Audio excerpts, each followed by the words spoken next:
Councilor Snook, we're waiting on Councilor Payne. Can have a quorum to be able to invite you into the meeting. Okay.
There he is.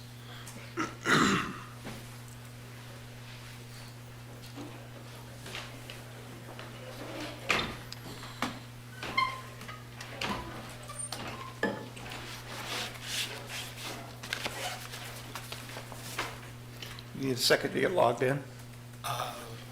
You can start. Okay.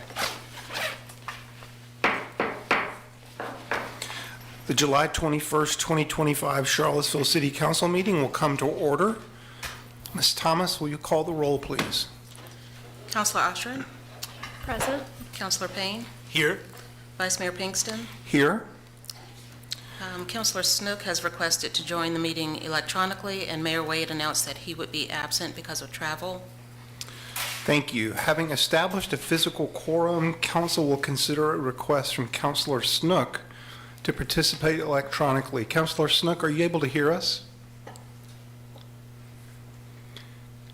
Councilor, can you hear us, Lloyd? I could on and off there, yes.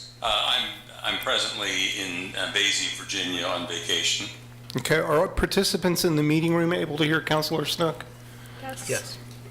So for the record, would you please specify your reason for electronic participation in your remote location? I think you just said that, but could you say it again? I'm in Boise, Virginia on vacation with my wife. Good deal.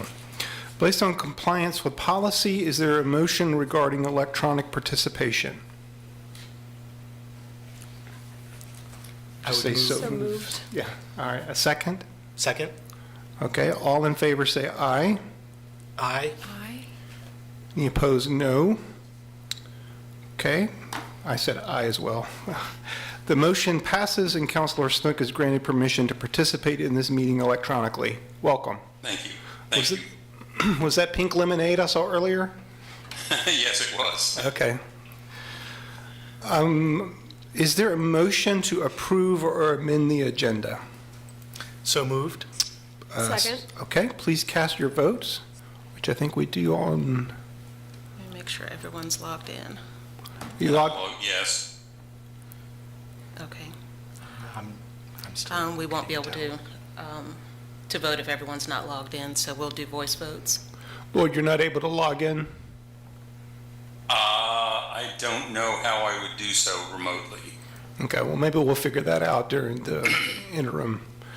Do you need a roll call or just voice vote? We have 3 electronically, and then Lloyd said yes, so we're good to go. It passed. Okay, I haven't voted. I don't know. It's not popping up. Well, we can do a voice, if you all want to, Whatever you're comfortable with, Voice. Madam Clerk. voice vote for everything. Okay. Okay. Please cast your votes. Yes? Yes. Yes. Sorry, we're so Yes. disorganized tonight, folks. We're still getting used to this electronic voting system. Okay, Yes. so this meeting will be divided into 3 parts. First, there's a work session to hear and discuss presentations that do not require council vote. Then there will be a closed session. And finally, the city council business meeting will begin at 6:30. Our presentation for reports tonight are transit service scenarios for FY27. Mr. Garland Williams will present. Thank you. I wanted to just go ahead and say, as I look through this, my strong impression was basically this was a response to the things that we've been bringing you all in terms of the number of drivers and so forth.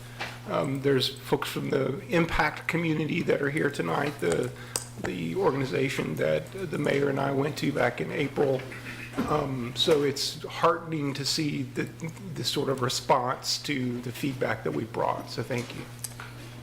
Thank you. I will say before I start, the city manager and the deputy city manager have been pushing CAT to make sure that we get as much information to you, the decision makers, so you can make a well-informed decision when it's time before the actual budget process for FY27 starts.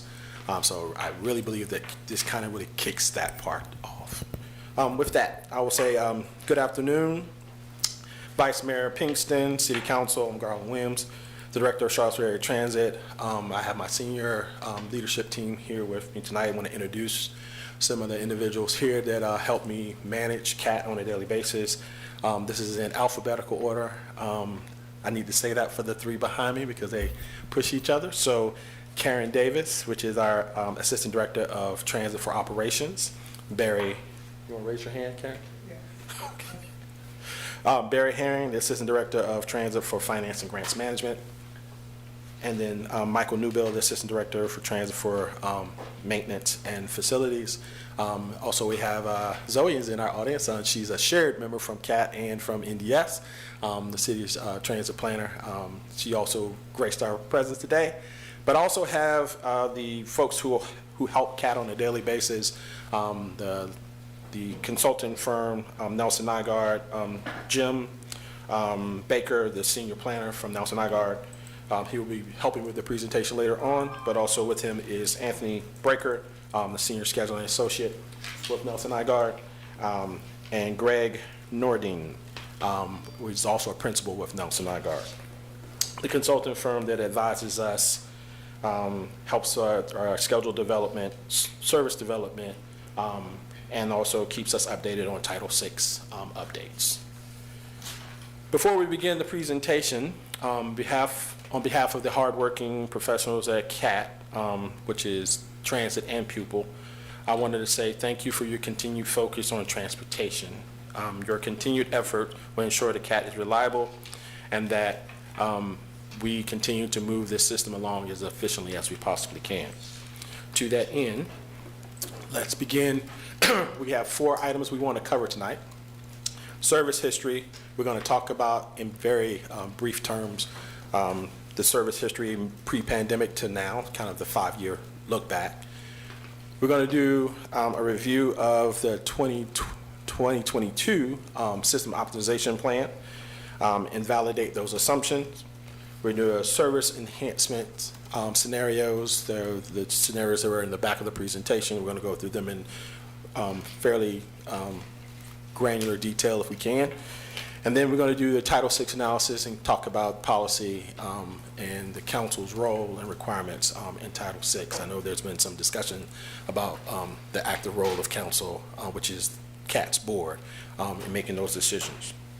So I will quickly go through the pre-COVID and our service history. So, and then after that, Jim's going to take over the presentation and take it through completion. So I was before you on March 27th of 2025 during the budget process, and we talked in great detail about the frequency tables, and we talked about the ridership charts.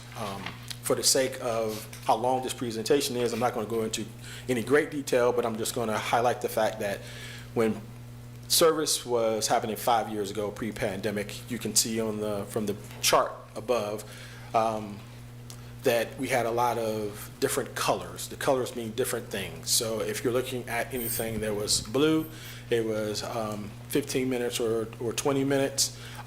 Anything green was 30 minutes. Tan was 60 minutes, and then we had these red marks that were greater than 60 minutes. Majority of the service was 70 minutes.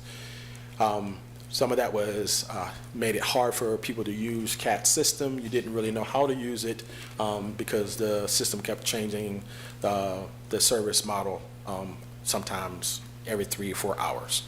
So we have migrated from that, became much more reliable, and that's what you see today. We do not have any Sunday service. We were not able to return during the pre-pandemic, but we are operating, you would have to say, much more reliably. Cock-faced headways have been put in place, and the system is actually operating at a much more smooth and reliable pace.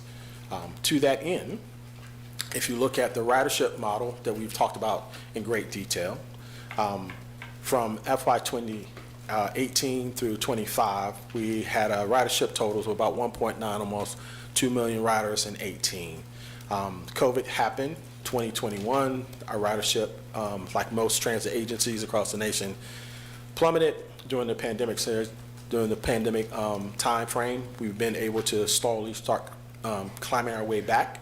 We're not at the FY19 levels, but we are higher than the FY20 levels.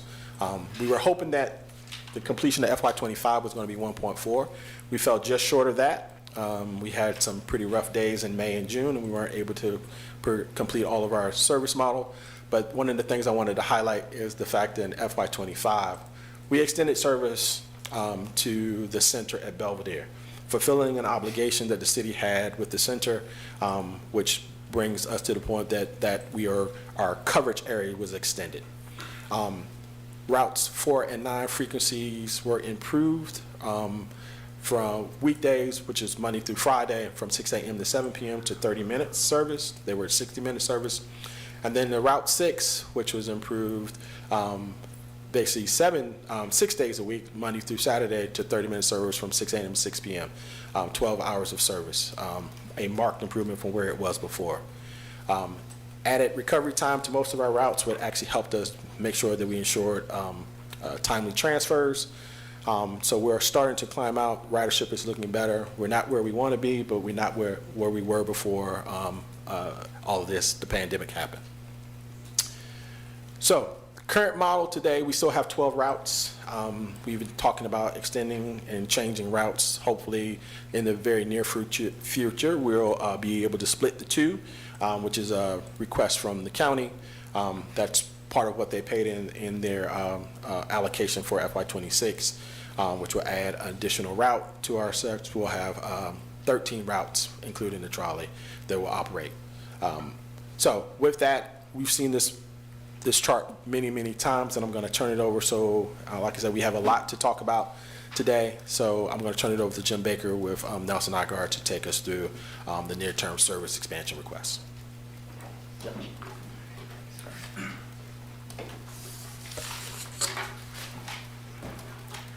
I control this? Yes. Forward, back. Great. Good afternoon, and my name's Jim Baker, Senior Principal at Nelson Nygaard. And Back in 2021 and 2022, I was working with Garland and his staff on putting together what we called a system optimization plan, a plan of just how to kind of restore service back better than before, pre-COVID. And that plan, improved frequencies on a number of routes to 30 minutes or better. It proposed reestablishing Sunday service. If you remember one of the charts there that Garland showed, there were some routes running at 70-minute frequencies, so this plan got rid of all that as well. And we provided some new connections with this plan. So we improved transit accessibility between the UVA campus and the hospital up to Barracks Road. We added some new crosstown services, such as from South Charlottesville to Barracks Road, the US 29 corridor, without having to go through downtown. There was extended service coverage on the south end of the service area, including that Route 2A and 2B connecting to Piedmont Virginia Community College.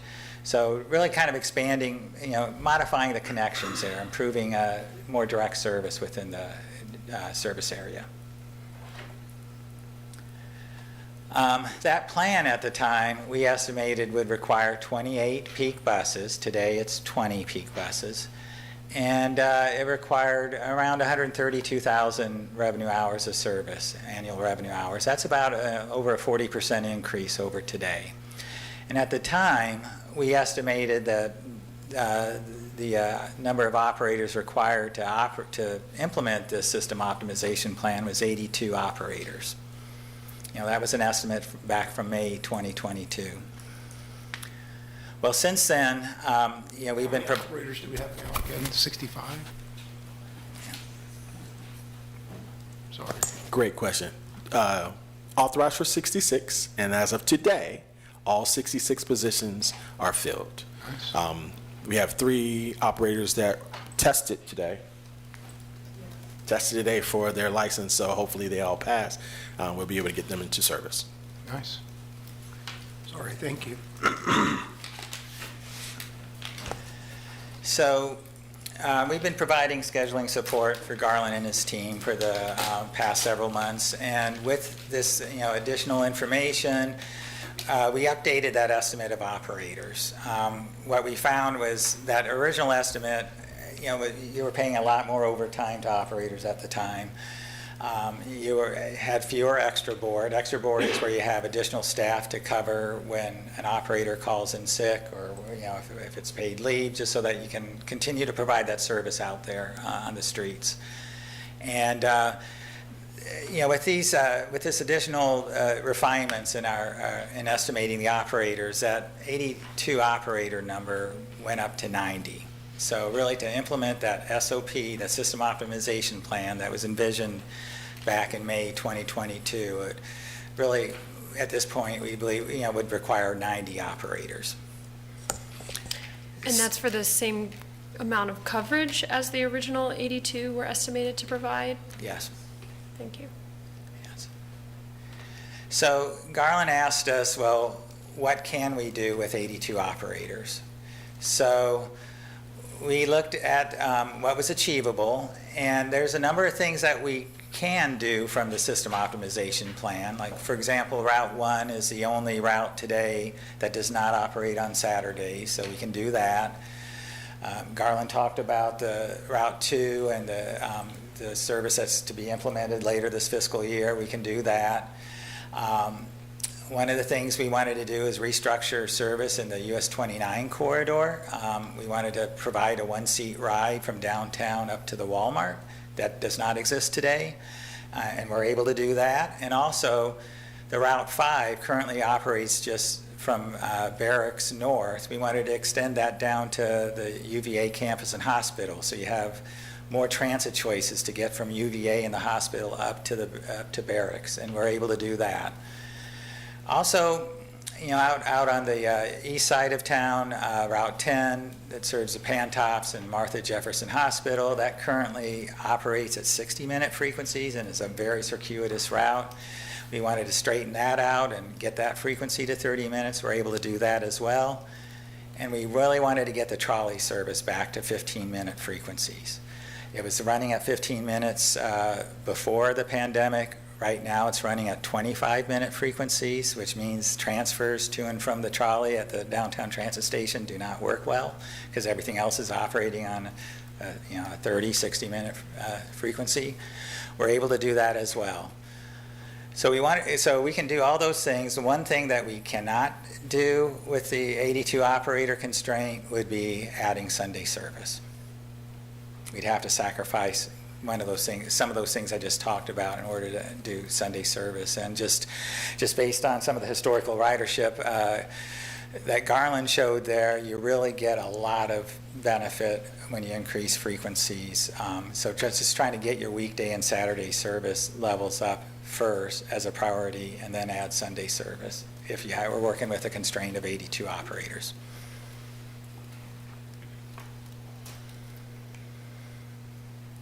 So this just kind of shows, just what that system would look like.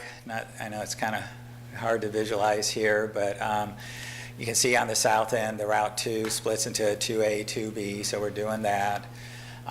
That Route 7 is a route that would go from downtown through UVA campus, up US 29, all the way to Walmart. So again, that one-seat ride with that Route 5 being extended south to connect to UVA and the hospital, and the Route 10 also being straightened out.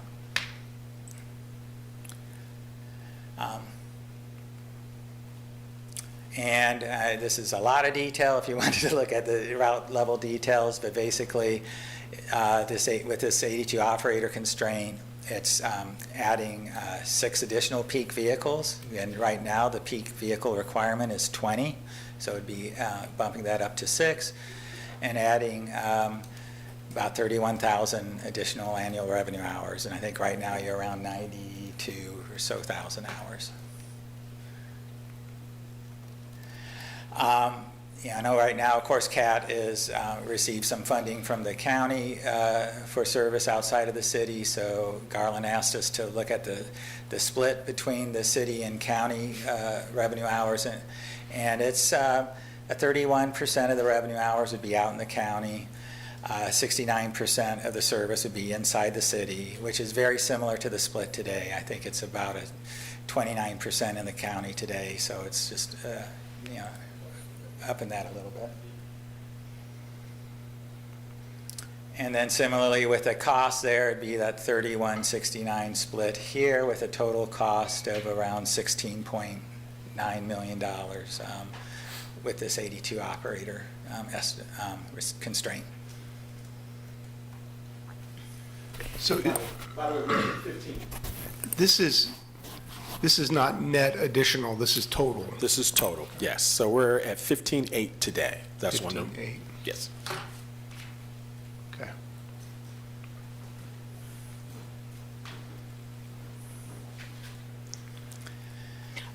Total cost is what you're referring to with that number. Okay, thanks. 15,800,000, correct. Okay.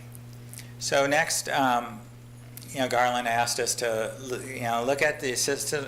I mentioned before the system operating plan, optimization plan that was envisioned back in 2022 would require 90 operators. Garland asked us to look at, well, what if we did that system optimization plan but improved frequencies on a number of other routes? That system optimization plan still had some routes running at 60-minute frequencies. So he asked, well, what if we run everything at 30-minute service? In addition to everything that was proposed in the SOP, the optimization plan, and that would increase that to 108 operators.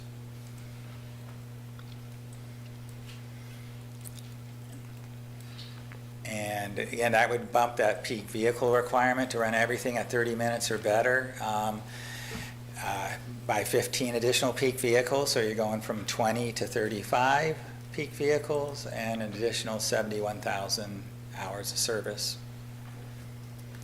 And with that system optimization plan, everything operating at 30 minutes or better, it's still a pretty similar split between the city and county. 29% to the county, 71% to the city. And that cost, is around $22.5 million. Versus 15.8, but that doesn't include new buses that would be needed? This is just operating costs. And I know, so you're saying peak bus, current peak vehicle is 20. If we wanted to achieve this, we would need 15 additional out there, but we do have like 40-some in our inventory right now, right?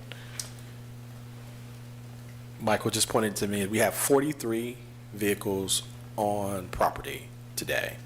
We're about to retire 3. We're about to retire 3, so we'd have 40 in our complement. 35 vehicles at peak, which means we would have a spare ratio of only 5. Okay. Well, what is best practice for spares? 20%, but we're a small transit agency, so we try to go a little bit higher than that. Because 20% for us, if we're missing 4 or 5 buses, is problematic for a system that's only running 40 vehicles at a time. Thank you.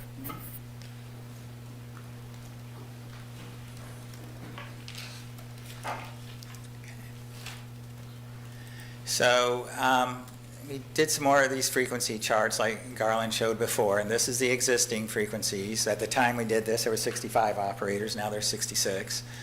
And again, you can see the yellow is where their route's operating at 60-minute frequencies, and the green is where it's operating at 30 minutes, with the exception of the trolley. That's a 25-minute frequency on the chart, so that's the oddball. But if you remember the chart, the pre-COVID chart Garland showed before, there was some red where there was some 70-minute frequencies. So those are, since then, CAT's been able to eliminate, improve frequencies on those routes. This would be the partial implementation of the system optimization plan with 82 operators. So if I just kind of toggle back, you'll see that there's more routes with green.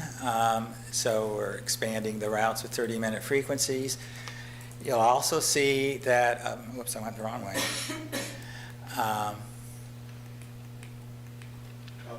There we go. You also see in the evening, there's some inconsistency as far as how long routes are running in the evenings, both weekdays and Saturdays. And one of the things we'd be able to do with 82 operators is have some consistency where routes are operating till 10:30 in the evening. And then you can also see the trolley there as well as blue, because we're able to restore that to 15-minute frequencies, both weekdays and Saturdays. So, sorry, do we have 10:30 now and we would extend to 11? Or do we not have 10:30 now? Some routes are at 10:30, but not too many. Some end, at 10. There's one route that ends at around 6 o'clock or so, I believe. So there's some inconsistency there. So we're able to kind of get everything more on a consistent evening service span. Okay, thank you. Oh, I see. Okay. I'm seeing the difference between the two slides now. Appreciate it.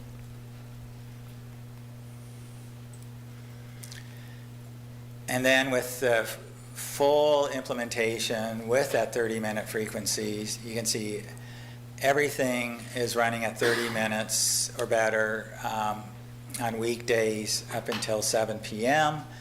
and on Saturdays between 9 and 6 or 7. Yeah, and also on Sundays. So during the daytime, on weekends, we have everything operating on 30-minute frequencies. Again, we have that consistency as well as far as the end of service time as well on all days a week. We do propose ending service a little earlier on Sundays at 9 p.m. And so this 108 operators, that 108 comes from, if this was our schedule, this is how many we would need. Correct. Thank you.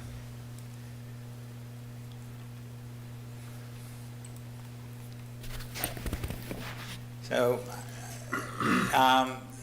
next, we wanted to talk about just going, we were asked to just look at some scenarios that go beyond the system optimization plan. I don't know, before I do, maybe any more questions about what I've shown so far? Michael, do you have anything? Any questions so far? help me remember the 65 to 82. I've had a lot kind of going on in the last 4 months. When we met with the folks at Impact in April, the commitment they were asking for was 82. So, 82 to get us to 30-minute. so that was the assumptions that were made in calendar year 22. So, part of what is happening today is to validate those assumptions, right? And we've come to the realization that the 82 model doesn't hold water today. It's really 90 to do this, the basic, and it's 108 to get the full model where we have service 7 days a week again. Okay, all right, thank you. The major reason for that, one of the major reasons for that change is as we add more service, we have to increase our number of extra board operators, that filling gap, so we can make sure that we're staying reliable and consistent. So when someone takes off or someone calls out, we still need to be able to have a person that we plug in so we can make sure people still get to work on time. So that's really where the additional bodies are coming from. I see. Okay, thank you.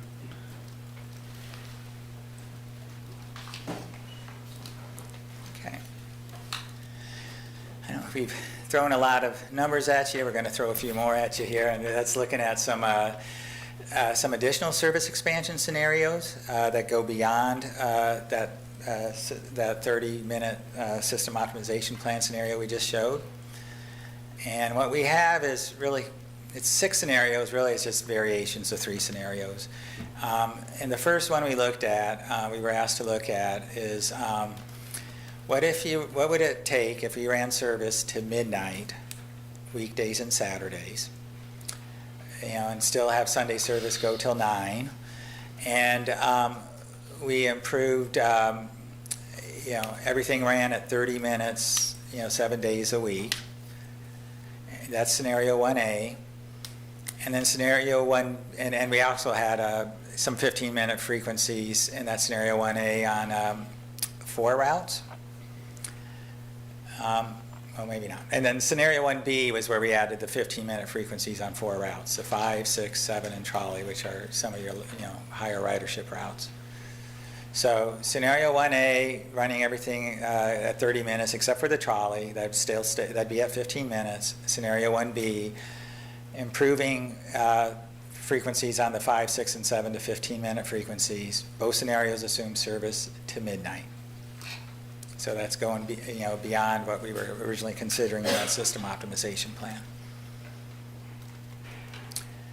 And then scenario 2 backs that off a bit. Instead of, it's the same as scenario 1. The only difference is that on Sundays, instead of running those all Sunday service at 30-minute frequencies, it's backing off Sunday to 60-minute frequencies.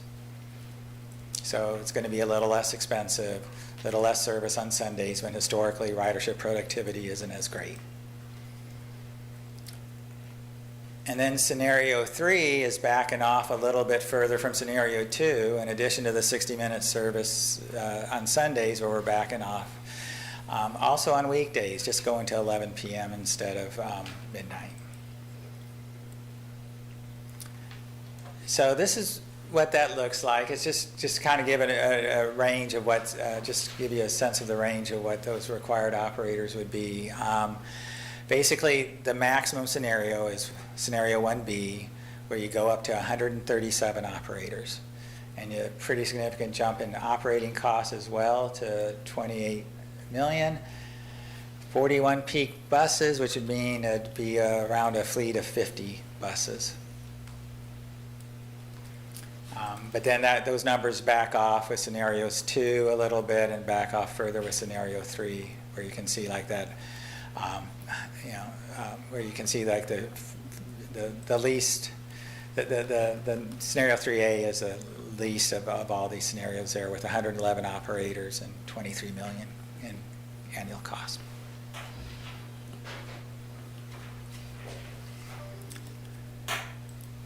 And then, So as we went through all these scenarios, one of the additional things was asked, what would it take support staff for us to make sure that we were able to operate, whether it's till midnight or in scenario 2, have our maintenance shop operate 24 hours. So if we were going to return to a 7 days a week model, we would ask that we would be given an additional inventory specialists, because one of the things we want to make sure that we are mindful of is when we're asking for parts, we need a person who manages that process.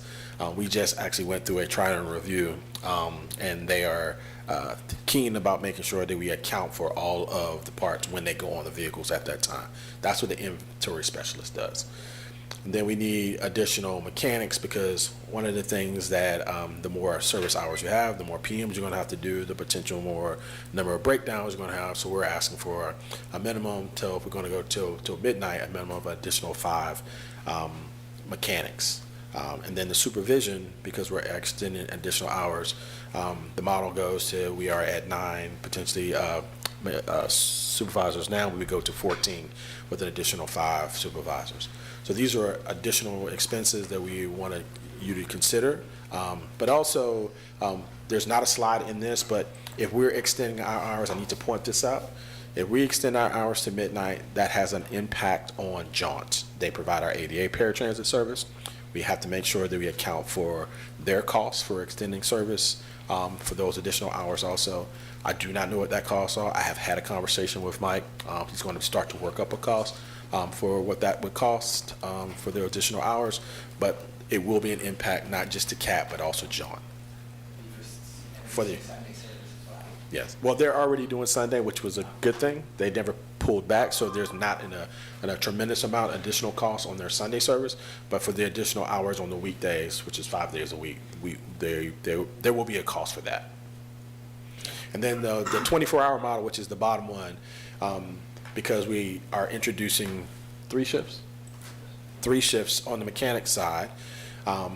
You're asking for, so you would have an inventory specialist, which we have just one now. You would have an inventory specialist for each one of the shifts. So you're adding 2 inventory specialists. A transit bus mechanics would go to 8, because you would have how many at 5 at a shift at a time? 5 at a shift at a time, which gets us to 15 mechanics. And then a transit technician supervisor, which is the kind of like the foreman. Then an additional one. We have 2 now. We needed a 3rd for the 3rd shift. And then the road supervisors or operations supervisor stays the same at 5. Those are all additional requests that we'd ask you to consider, because it's not just the buses or the operators we put it on the road. All the support systems around it need to also beef up. I'm sorry, you've said this probably 3 times, but what is the difference between the top of the chart and the bottom of the chart? The top of the chart, the buses operate till midnight. It means we're shutting off our mechanic. The buses operate till midnight, and also our maintenance shop stops at midnight. The bottom one, buses operate till midnight, but the mechanic shop operates 24 hours. It does not stop. So when the buses are in at midnight, they have from midnight till 5:30 in the morning to do additional maintenance work, preventive maintenance, or repairs to get it ready for service that next morning. So that, if we were to go with the lower option there, that would give us more redundancy, I guess, or That it does, because today our last mechanic is at 5:30? Our last, so we don't have a mechanic on staff after 5:30 today. And again, you're saying that these are in addition to the revised budget numbers that you gave for the driver increases? Correct, sir. Just want to make sure.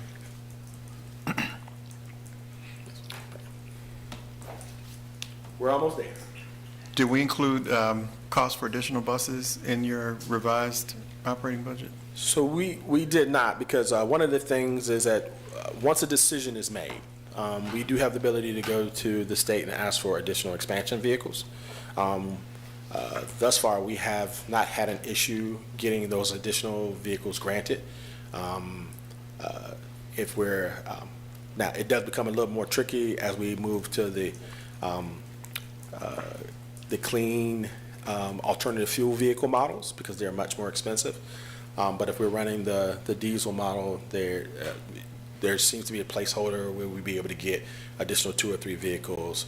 But once again, when we're asking for them in expansion, there's an assumption that you buy them and you put them into service. They're not being held back just for relief purposes. Expansion means we're expanding our model, adding more service. Jim?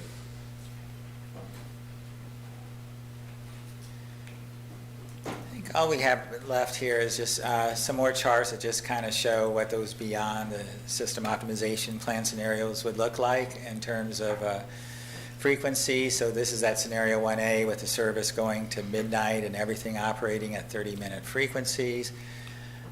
You can see here 1B is where we do have additional routes running at 15-minute frequencies. So you can kind of see that visually. And then 2A was where we scaled back on Sunday service, because like you can see there on the scenario 1A, 1B, we had 30-minute frequencies on Sundays. Scenario 2A and 2B scale that back to 60 minutes with the exception of the trolley.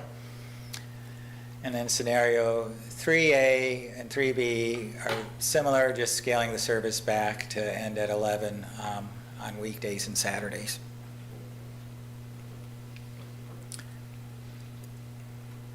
And then just kind of a few summary charts there. Again, your peak vehicle requirement today is 20 peak vehicles. The 82 operators generates an additional 5 peak vehicles. The system optimization plan model at 30 minutes gets you to 35. And then some of those beyond the SOP scenarios where we're running more routes at 15-minute frequencies gets you up to 41 peak vehicles. And just, again, you just at minimum need to add 20% on top of these numbers. You can see the chart to the right shows the change in revenue hours and how those step up in progression with each scenario. The highest, scenario 1B, is 124% more than the current.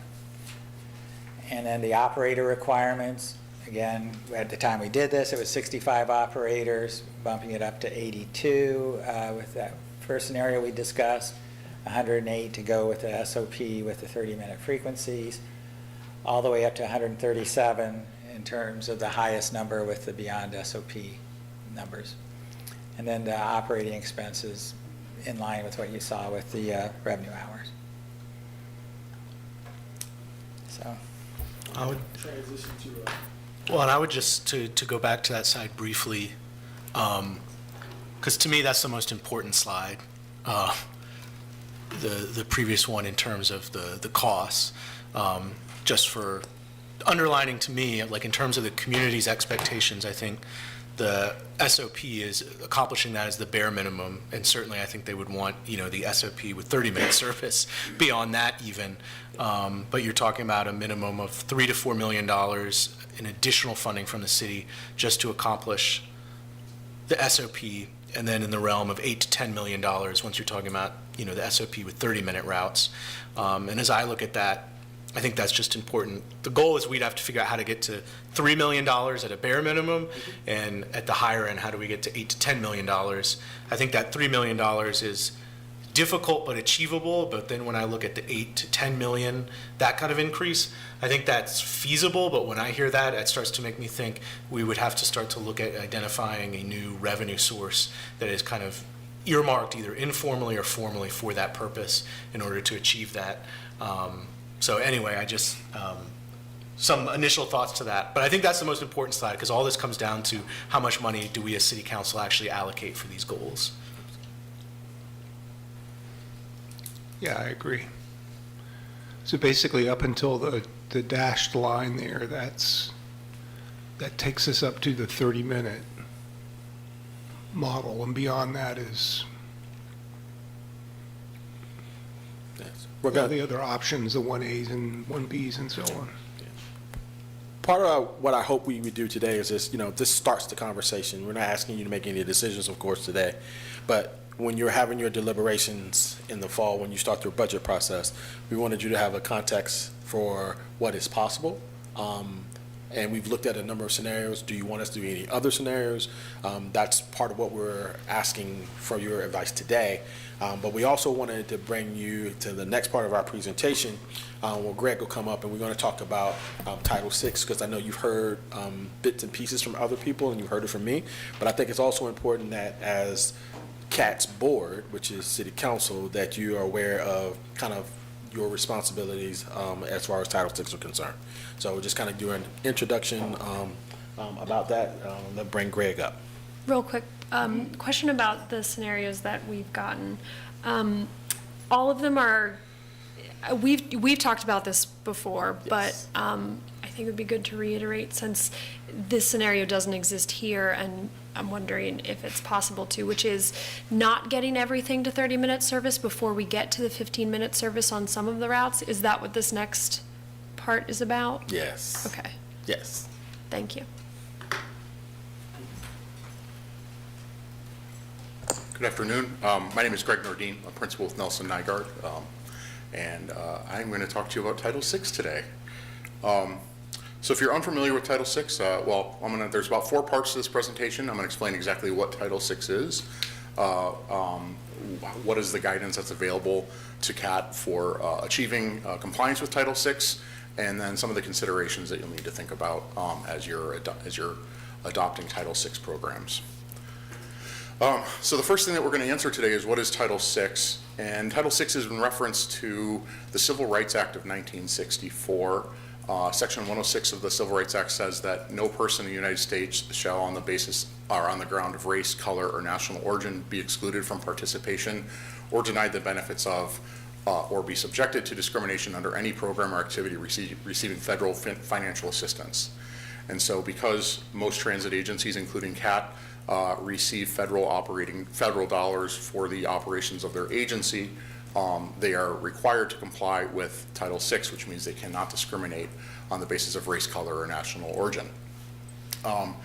To implement this, the Federal Transit Administration in 2012 issued Circular FTAC 4702.1B, which is a lot, but it's basically just detailing the process and procedures that transit providers have to follow to be compliant with Title VI. In the 90s, there was Executive Order 12898 that was passed by President Clinton that sets the guidance for environmental justice, that expanded the definitions or the definition of people that were covered under the Title VI program to include low-income populations. So essentially, Title VI is ensuring that there is no discrimination against people based on color, race, national origin, or income status. This is the foundation, essentially, for all transit agencies in the United States to determine that the services that they provide do not discriminate against minority or low-income populations.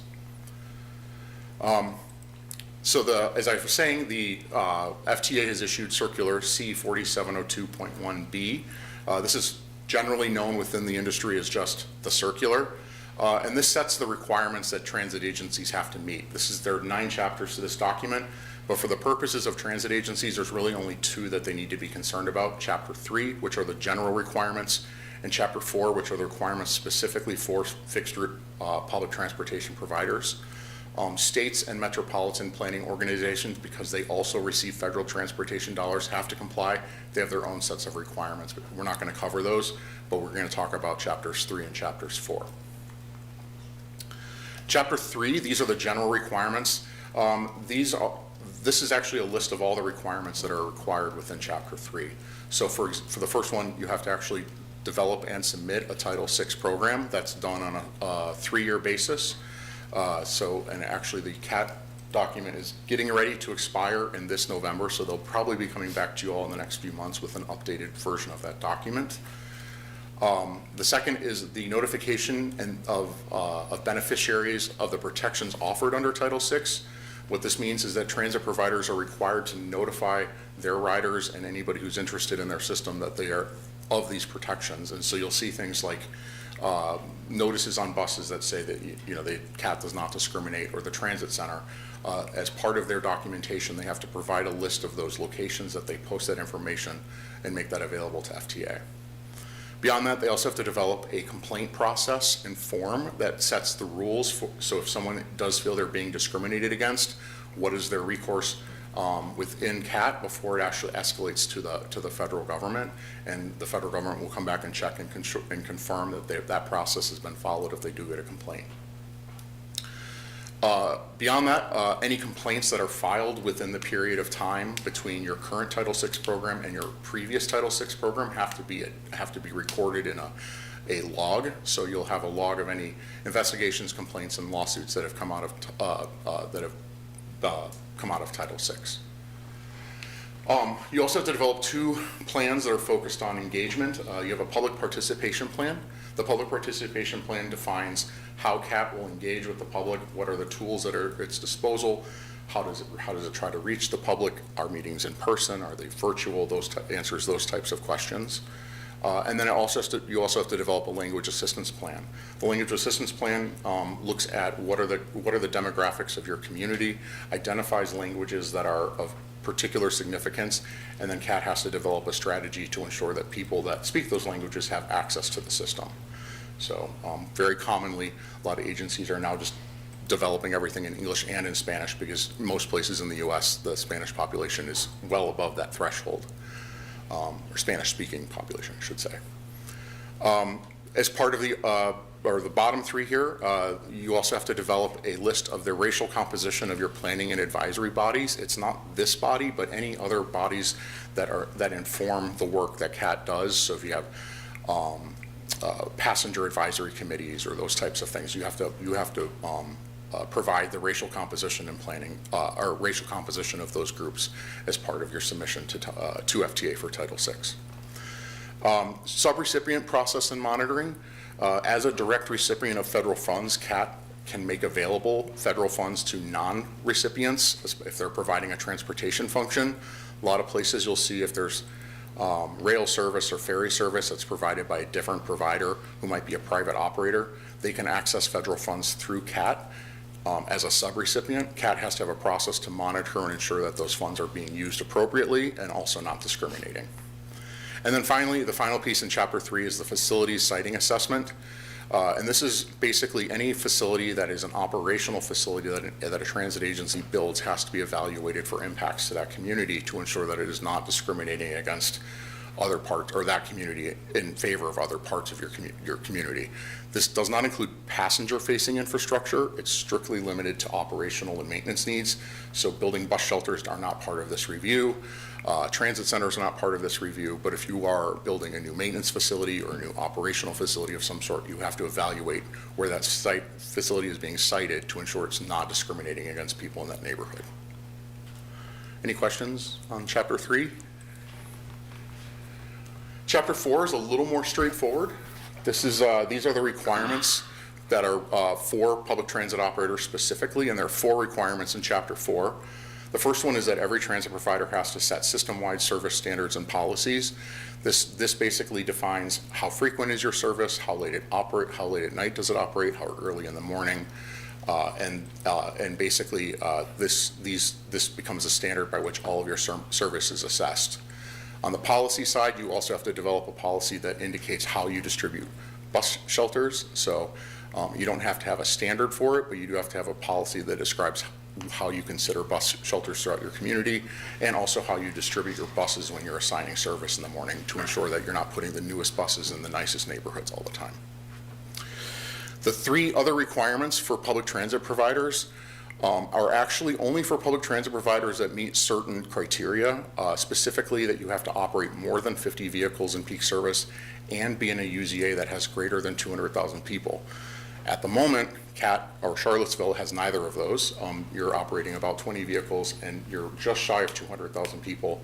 But as you guys are quickly moving and trending in the direction of, at least on the bus side, growing towards that number. So these are things that you'll probably want to be mindful of in the development of the next Title VI program.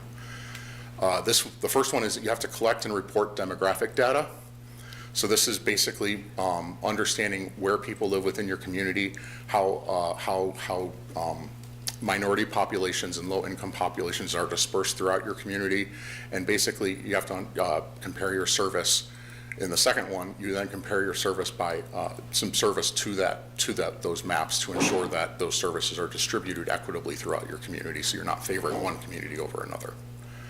And then the final one here is that all transit agencies over this certain threshold, anytime they make a service or a fare change, they have to do what's called a Title VI equity analysis, which essentially looks at the nature of that change and whether and how it impacts different populations of people. It's not looking at the change itself, it's looking at the communities that are impacted by it. And so if you decide that you want to add service to a community, you have to look at the demographics of that neighborhood and ensure, and just ensure that you're not, again, negatively impacting other communities as part of that. As I was saying, currently at the moment, you guys are or Charlottesville and CAT is within the limit for the lower designation, so they only are responsible for the system-wide service standards and policies. But you are trending towards becoming a larger agency, and that transition will, when you do hit that threshold, you will be required to meet these increased obligations. Moving on, complying with Title VI. So Title VI is not something that generally results in direct action from FTA. They're not actively monitoring on a daily basis what's happening at CAT from an equity standpoint or a Title VI standpoint. But essentially, transit agencies on an annual basis, they're signing their certs and assurances, they're submitting their Title VI program into FTA through their online portal, and FTA signs off on that plan when it's submitted. That happens once every 3 years. CAT will be doing that again later this year. And then whenever the agency goes through its triennial review process, which also happens once every 3 years, auditors will then use that as the opportunity to look back to ensure that there's compliance with Title VI. It sounds like you all just went through the triennial review just last week, so you've got a couple of years there before that'll happen again, but essentially they're performing a 3-year look back. If compliance with Title VI is not shown, generally you will be put on some sort of mitigation plan to address that. But at the extreme end of that, there's two outcomes that could happen. First is that you could have your federal funds frozen, meaning you'll receive no more assistance. Or in an even more worst case scenario, there's a potential for recoupment of federal funds, which has happened with other transit agencies in the past. Most agencies, though, it just results in a finding, some sort of remediation strategy or something that will, depending on the nature of it, it tends to be unique to whatever the issue was. These are some considerations. These are really not anything that's written in stone, but these are just things that I've learned over my time in implementing Title VI and working in this environment. Again, the facilities assessments are really only referring to your operational assessments. Anytime you're building passenger-facing infrastructure, there's already a process for evaluating the equity of those investments. So those are not covered under Title VI. Only operational facilities are. There's also, within Title VI, it is a framework for decision-making, is one way to think about it. They have some pretty strict rules, but there's a lot of latitude within those rules for you all to set your own thresholds and understanding of what your community looks like, especially when you get into service and fair evaluation considerations, which you don't have to do just yet, but you will eventually, you'll be setting thresholds for what is appropriate levels of difference from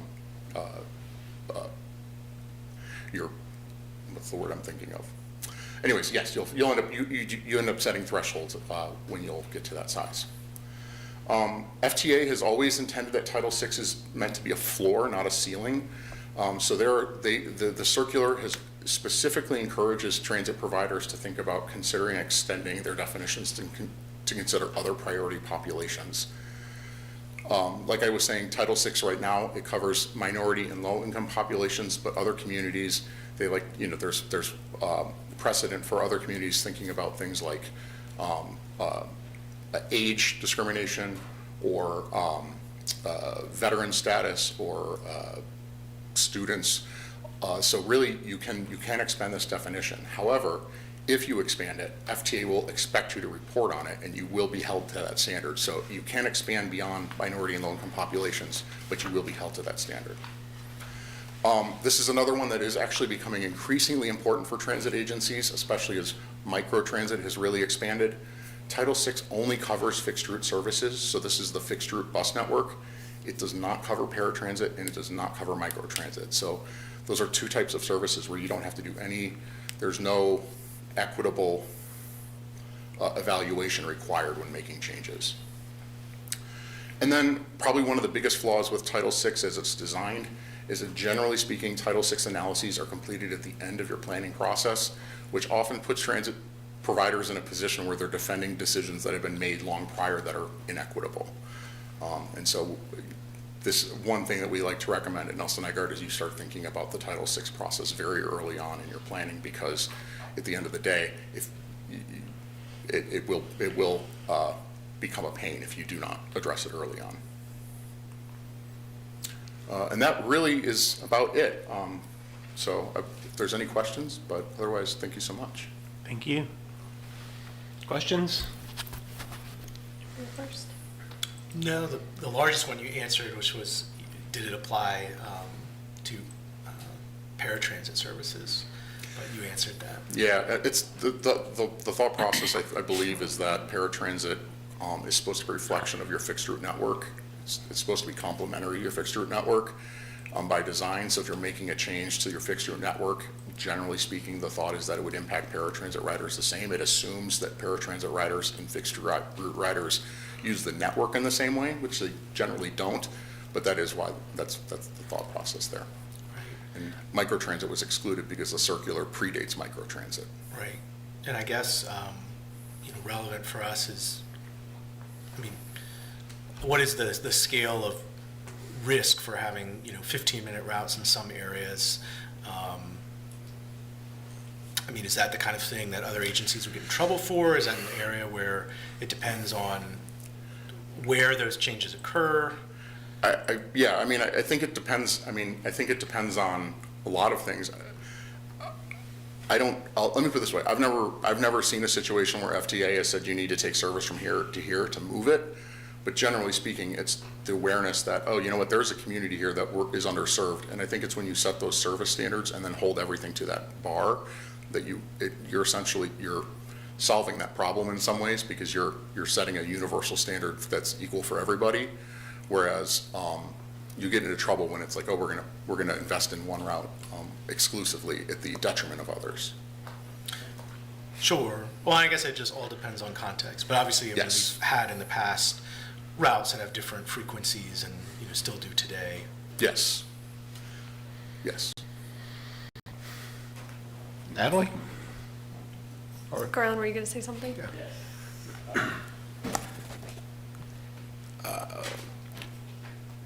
The system that we had pre-pandemic, and I guess this is probably why this is a part of the presentation today.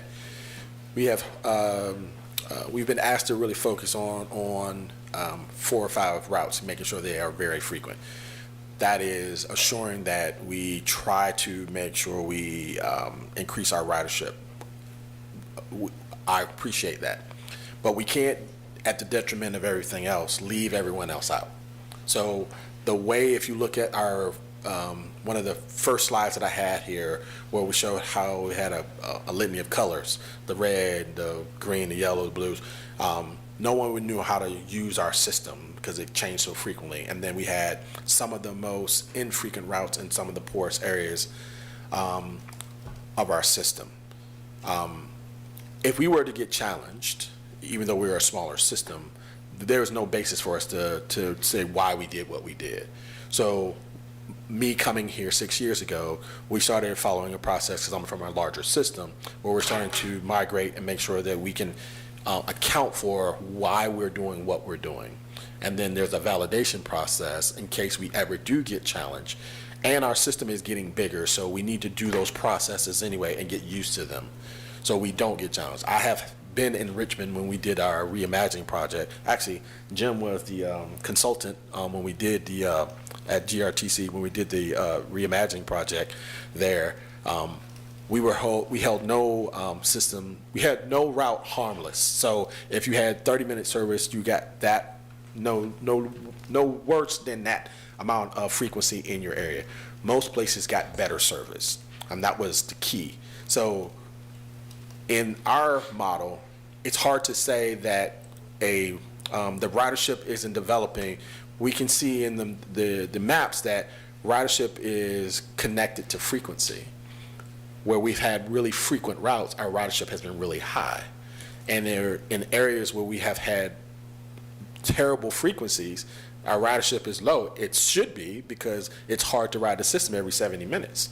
So if we get to a standard of 30 minutes, that's the basis, now we have real validation and a foundation to build on. And we say, everything is at 30-minute service. These are the routes that are worthy of having 15-minute service or better, the 5, the 6, the 7, the trolley.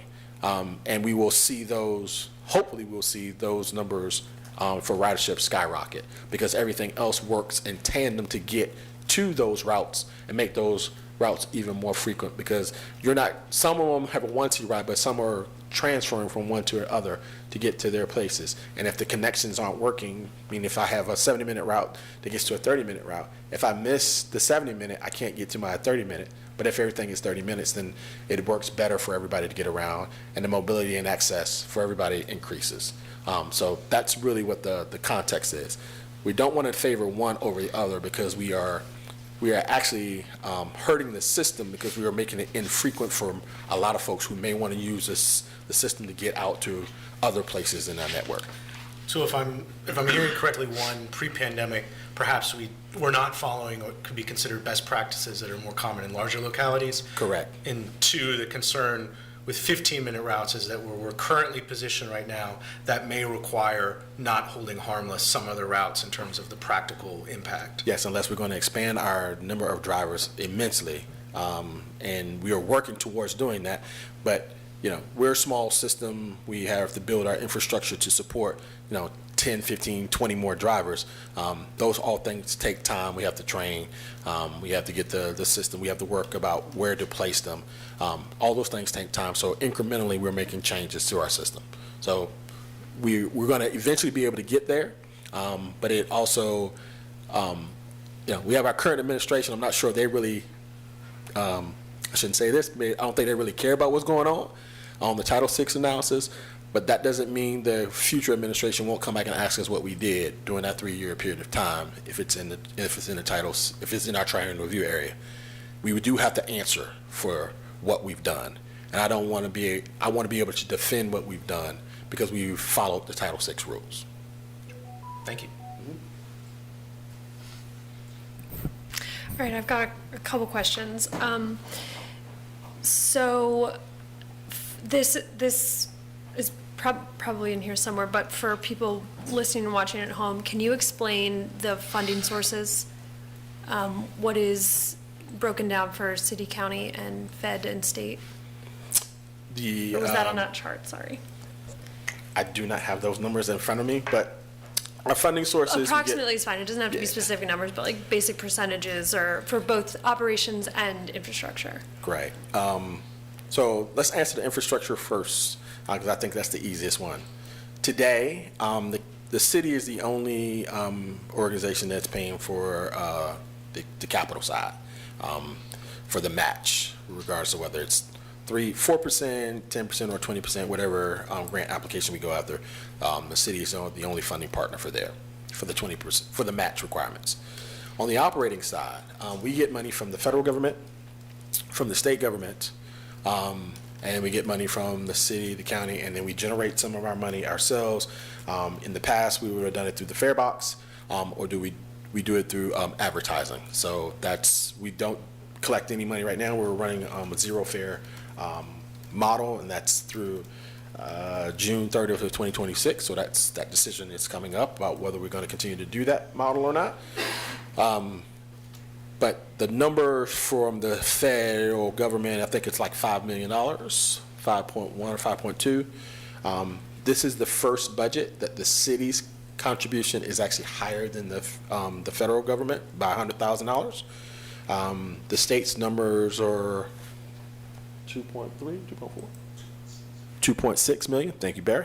And then our local contribution, like I said, is the cities was 5.3.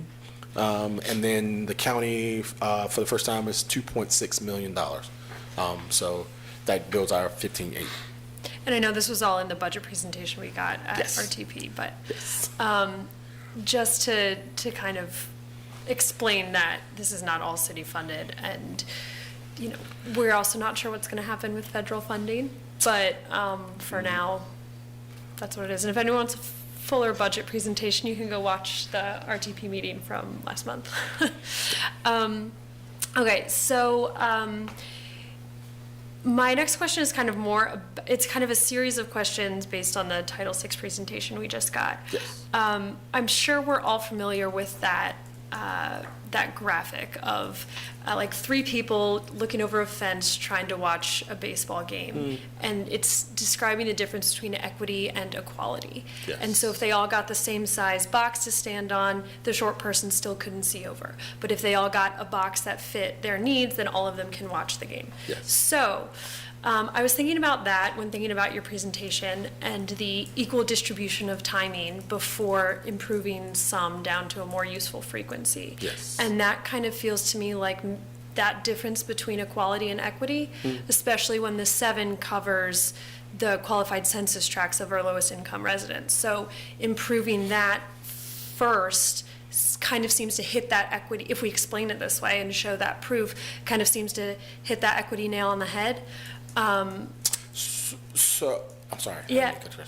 Well, and I of course know it is sort of a chicken and egg scenario where you fund frequency begats more riders. We have existing current high demand for the 5 and 7. That's where we've heard specifically the most demand from not just Impact, but various other users of the service over the last several months and years. So that is kind of one piece where it's like, how come that doesn't get counted as equity? And then once we have 30-minute service and then we reduce some down to 15-minute service, how is that not required to be spread throughout all of the other ones as well if we're using the same reasoning? So great question. So your line of thinking, so I'm just going to point out one, your analysis on the 7, it does hit some of our low income areas, but the route that hits the majority of our low income thresholds is the Route 6. If you look at where the Route 6 was before, and you look back into the original presentation where we were pre-pandemic, it had 60-minute service or worse, right? So applying the standards that you just told us about, we're giving everybody what they need, that route should have been the most frequent route in our system. It was not. Because that is what the individuals who do not have cars, who are transit dependent, should have had access to the most frequent, reliable public transportation system that we could have provided for them. We have chosen in the past to provide service for other lines that touch but don't necessarily access as many folks that are on that spectrum. We are working through that. So setting a standard of giving everybody 30 minutes, one, it helps with the network. It helps with connection points first. And it also allows us to figure out whether we are putting our resources in the best place, right? So it's the chicken or the egg. If I put it, will they come? If I increase the frequency, are people going to use it? We have not answered that question for a number of routes in our system. We've answered the question for the 5 and the 7. Because we have run those at 20-minute service or 23-minute service in the past. So we know we can build a ridership on that because we've seen it happen. We don't know about the rest of the system. Building everything around a 30-minute model allows us to actually put systems in place, put measurements in place, and figure out whether it's working or not. Then we can retool the network. Planning should happen constantly. It's not something on a transit system that you do sit, put it in place, and let it go for years. Part of what I did at GRTC when I was there as the planning director was every 6 months we looked at what how our transit patterns are changing. Where's the ridership happening? And we made adjustments. We made adjustments actually there 4 times a year. We're only doing it here twice. So we have to continue to retool the system to take advantage of how patterns are changing, where the new activity centers are happening. We need to be putting service where people want to go. It does us no good to put something in place and not actively manage it, because then we will see ridership fall off, and it's our fault for not managing the system. So going back to your scenario, we want to try to put the system in place, figure out, do we have enough service? Will people use the service that we put in place? And then really focus in on areas like the 5, the 6, and the 7, where we know, one, it's kind of, if I got challenged by the feds, I would be very comfortable in defending the 5 and the 7, which touch some areas of low population, but having the route that has the most low-income population with that same frequency, I think we passed the smell test on an equitable distribution of services for low-income families. So that's why we're trying to do what we're doing. So I think you asked a question earlier about like what kind of other scenarios would we like to see? And I would like to request a scenario that has a 15-minute service on 5, 6, 7 as kind of like the first thing, and then backing into what else we could do beyond that, knowing that maybe the routes that touch it would need to get to the 30-minute first, but maybe the 9, which has a significantly lower demand, which again, chicken and egg problem, but still would keep maybe not as frequent for now while we improve the rest of them first. I'm gonna ask one question. Yeah.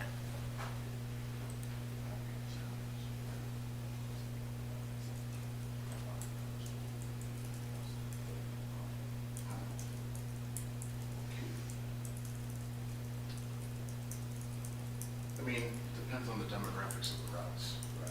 It really does. Like, it's. So my question to Greg was, if based on your scenario, let's say we focus all of our energy and put the majority of our service on the 5, 6, 7, or the 5 and the 7, which is what you just asked for. Or 5, 6, 7. Yeah. I'm not sure I could defend a complaint. That's really what this is about. If we're asked by the Fed why we did what we did, and the answer to that would be because the board just wanted to see it.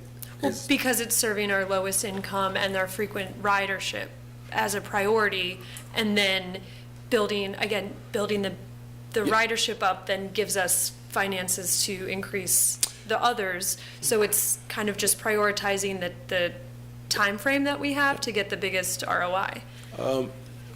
So one of the things that we did in the Reimagine project in Richmond, and I hate to keep going back to that, but I think I think the two are very similar in nature of what we're trying to accomplish here. We were challenged about some of the frequencies in the area because the initial request for them, they wanted 15-minute service instead of the 30-minute service that they had already had. We were able to defend that because when we changed the model, we did no harm. You had 30-minute service, you were no worse off than you were before, right?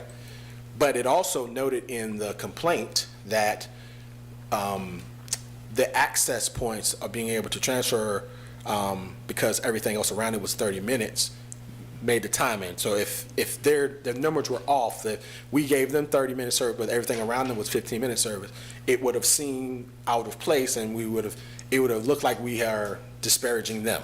So I'm concerned about how we apply the network first before we actually.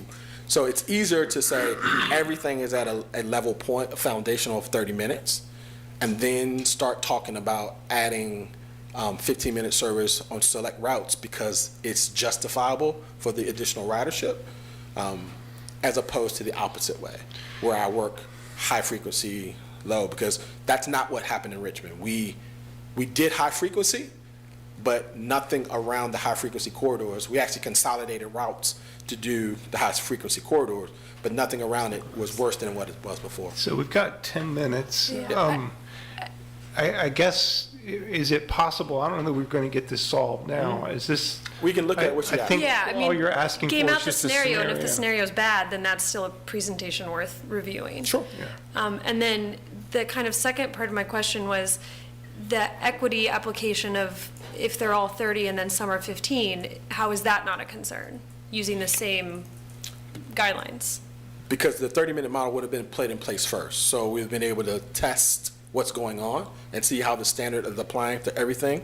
And then the justification is the ridership that we know of, the ridership in certain areas warrants more ridership, because you would be able to see even if folks are using the service in the 5-minute area, they're not going to stop using the service. And hopefully, we are starting to build a better service by bringing everybody up to a 30-minute model.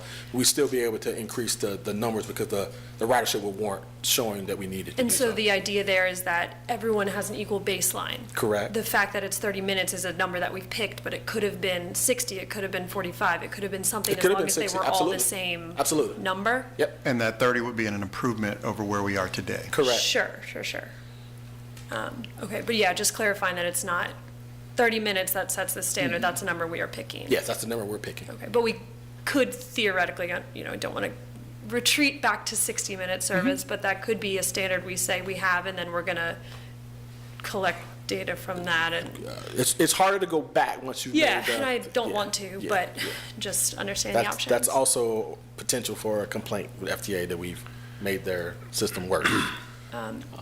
Okay, thank you. Those are my Title VI questions at the moment. Yep. And then for some of the questions from the first part, so nice to hear that we have gotten hopefully those 3 drivers passed their tests to get us to the fully staffed budgeted amount. But for the service that we're providing, how well is that number of staff going to meet the requirements? Are we pulling from other routes to make things happen? Are we Yes, we're still doing that. still doing that? Because our extra board numbers are not high enough to complement everything today. So, example, and it's a quick one. A week ago, we had 8 people call out in the morning. We don't have 8 standbys. So, I think we had 4 standbys that day. So 4 routes we had to pull 4 buses. That's not what we want to hear. That means somebody trying to get to work is now inconvenienced. And that gets reflected accurately on like the live updates, right? It does. It's not ghost buses riding around. That's correct. Okay, thank you. And then actually, I do have one more Title VI question. The racial composition of planning and advisory bodies, are we meeting those standards? We don't, technically, our advisory body right now is not up and running, so we're fine for now. Say It's that again? CAT has a CAT advisory board, and that's the only body that's really Subject to that subject to it. regulation? Yes. So we don't, and that body's not active, so it's, there's nothing to comply with at this point in time. Okay. Yeah.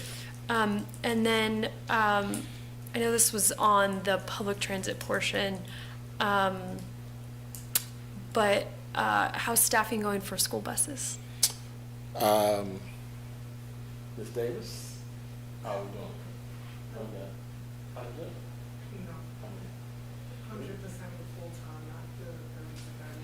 So you're absolutely right. So we have, it's 2 different groupings on the school bus side. There's 10 full-time positions. As soon as those become vacant, they fill up quickly. And the other 4, is it 12 or 14?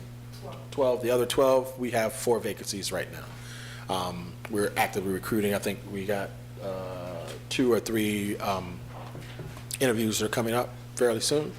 So if you're out there and want to apply to be a bus driver, If you want to apply, so our marketing team is doing a wonderful job. We'll have a full bus wrap here in another couple of weeks, focusing on school bus side, but we're going to be using a transit bus to focus on school bus. There'll be a full bus full bus wrap on a transit bus. all right, thank you. Yeah.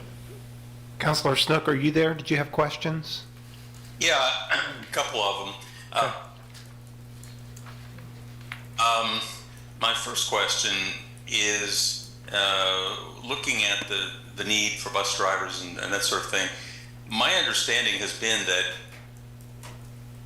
in recent years, the major constraint for us to decide what new service to offer has been the number of bus drivers. Are we making enough progress on hiring more bus drivers so that we can get past that being a limiting factor? We are authorized for 66. We have hired 66. So the next iteration would be council be authorizing additional positions, authorizing and funding additional positions so we can expand our model.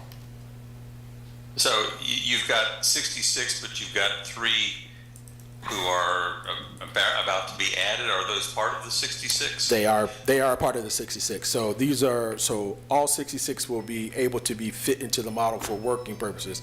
The majority of those 3 are going to be added to the extra board because that's really where we need them right now. So those 3 we're not adding more service. I'm not going to be asking Anthony to add 2 or 3 more buses. I'm really going to tell him to make sure that the extra board reflects 3 more bodies so we can hopefully cover the mishaps. So looking at the last couple of years, it seems like the major limiting factor on even considering some of these scenarios has been bus drivers. Do we think that the market is improving or that our position in the market is improving so that it will no longer be that limiting factor? I would say this is just my observation, so take it for what it's worth.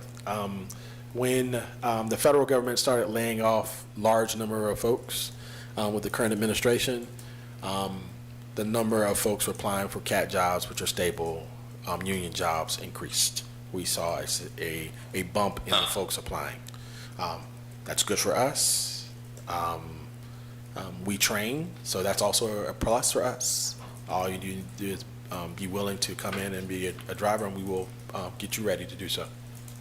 Because one of the budget discussions we were having, 6 months ago, I guess, was if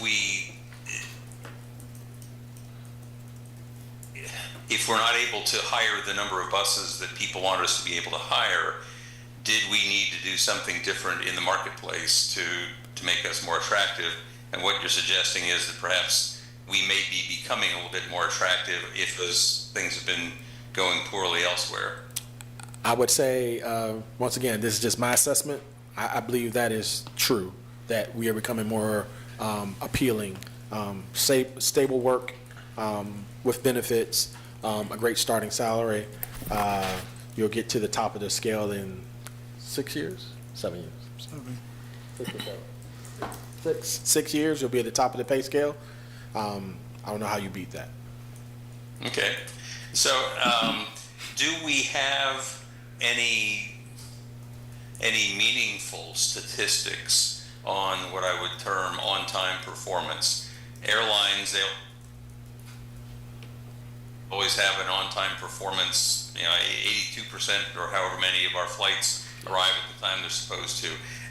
Do we have any sort of meaningful measure like that of our on-time performance? We do, sir. If you go to our data portal, one of the tabs is our on-time performance, OTP.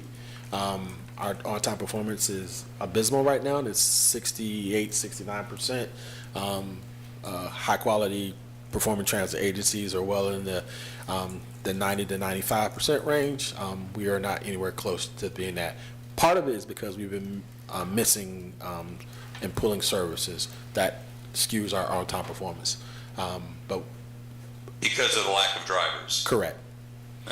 Well, okay. the lack of drivers coming in to do the existing work that's scheduled, which is a little bit different than before not having the drivers. Now we have them, but we've seen a high number of vacancies, specifically on Mondays and Fridays. So we'll work that out too. And then the last question I have is not really part of what you are presenting to us here, but I wanted to talk a little bit about sort of future plans. I mean, here we're looking at scenarios for FY27, So we're already looking to the future. Every time I drive up 29 North, I am astounded by the number of additional apartment units that are being built beyond our present bus service into Greene County. I don't know how many of those people come to work in Charlottesville, how many of them may come to work other places in Charlottesville and Albemarle that might be something that a bus service ought to assist with. And I recall that we have been told that we don't do our planning based on future growth, but it seems to me that we ought to be talking to the people either in Greene or in Albemarle to say, do you know where those people are going to live? Do we need, if they're coming or going to work, if they're planning on coming and working in downtown Charlottesville and we don't have places for their cars to go and to park and whatever, then we really need to beef up our bus service. Are we doing anything at all to think about things that haven't happened yet? So, as your transit director, I would say if we're not paying attention to the growth around us, we are woefully negligent in our abilities to manage the system. We do know what's happening around us. We just don't have the ability to make the changes. We operate at the privilege of the jurisdictions that we run in. If the county wants us to run up or Greene wants us to run, they have to allow us to do so and they have to pay for it. Those conversations, CAT's always willing, which also comes back to city council. Someone's got to pay for the additional drivers, the additional vehicles, the additional buses. In the past, that has been you. We're hoping that that model changes in the future. There needs to be much more detailed conversations between the jurisdictions about future growth plans. We can be the answer to overcrowding. We can be the answer to congestion. We can be the answer to parking issues. High-frequency transit provides all those answers. It's a matter of funding it and allowing us to allow it to take shape and put it in place. Okay. It's just a little after 5:30. Lord, did you have anything else? I'm okay for now, thanks. Okay. A couple points that I just wanted to make briefly. Obviously, we've got to be able to, the market has been a constraint. We have a union in place, we pay well, but we've got to actually add these, we need to make a decision about adding these FTEs into the next budget, which is why you're coming to us. So that, I think, is important to keep in mind. The funding piece, I see the good folks back there from the PDC. The funding piece, the whole, one of the main reasons we stood up CARTA, which has got a meeting on Thursday, is hopefully to find another funding source to help us with this. So that's really, I think, the larger strategic question that needs to be asked. And then the last thing that I'll just put out here is, maybe we can talk about it at our retreat, but my sense, and I can't say that I've thought about this in a whole lot of detail, but it seems to me like we may be at a crossroads of, we had wanted to do a lot of things with the climate side of our buses, and a lot of that was predicated on a prior administration that's no longer there. Playing that off, and I hate to put it in those terms, but what does that situation now look like versus, if I had to pick, frankly, between the scenarios of the hydrogen and the battery electric buses, that future versus what's been described tonight of 110 bus drivers, I would pick the latter, because I think that lifts the whole community up in a way better than the other would, even though I think the other is important.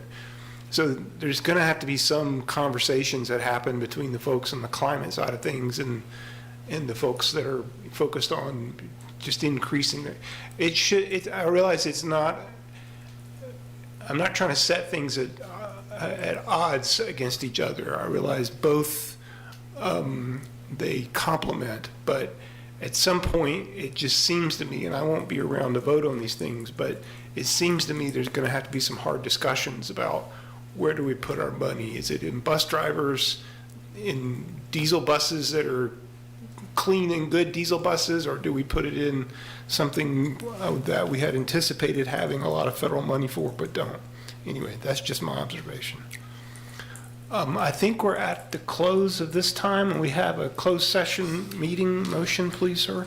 Yeah, I have the closed session meeting, and I'll just say quickly, again, to me, I think the average cost of a bus driver is about $78,000, and just quick math, implementing the SOP is like $2 million, SOP with 30-minute routes is over $3 million just for the bus drivers. So to me, the most important question is, coming into this next budget cycle, do we identify transit as one of our top 3 priorities and commit to finding that $2 to $3 million? Historically, we have not done that yet, but until we do that, progress will not happen, but we'll just say that. All that said, the motion for a city council closed session pursuant to section 2.2/3712 of the Virginia Code, I hereby move that city council close this open meeting and convene in a closed session as authorized by Virginia Code section 2.2-3711A7 for consultation with legal counsel pertaining to actual litigation where such consultation would adversely affect the negotiating or litigating posture of the public body, specifically White versus City of Charlottesville. 2 is authorized by Virginia Code section 2.2-3711A8 for consultation with legal counsel for specific legal advice pertaining to matters involving the city's zoning ordinance. And 3 is authorized by Virginia Code section 2.2-3711A1 for discussion and consideration of prospective candidates to be appointed to the Charlottesville Redevelopment and Housing Authority. Is there a second? Second. Please cast your votes. Yes? Yes? Yes. Yes. All right, we are in closed session. Thank you for your presentation. We appreciate it.